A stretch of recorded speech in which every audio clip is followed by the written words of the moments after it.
লাগতেছে। আমি অনেক কষ্ট করে মেয়েকে অনেক অনেক বড় করছি।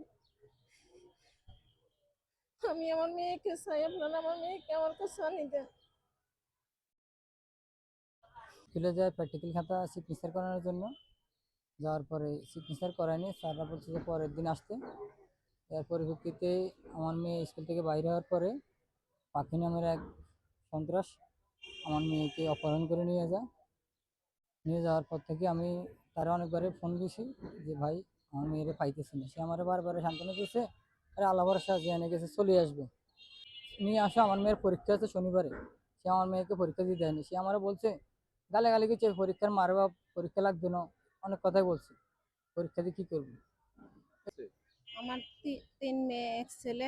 আমার আমার হাজবেন্ডে ফোন করছে, ভাই ফাঁকি ভাই আমার মেয়ের তো ভাই না, আপনারা কদ্দুর হুজি দেন। তো ওই আসরের টাইমে ফোন দিয়ে বলে আমার ছেলে তো নাই, ঠিক আছে নি, এ কথা বলে ও ফোনটা কাটি দেয়।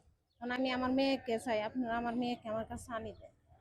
থানায় অভিযোগ করছি, অভিযোগ লিখে নিচ্ছে। হ্যাঁ, তারা কইছে যত তাড়াতাড়ি করে আমার মেয়েকে বার করে দিব, তারপরে আপনারা একটু চেষ্টা করেন আমার মেয়েকে আমার কাছে আনি দেন।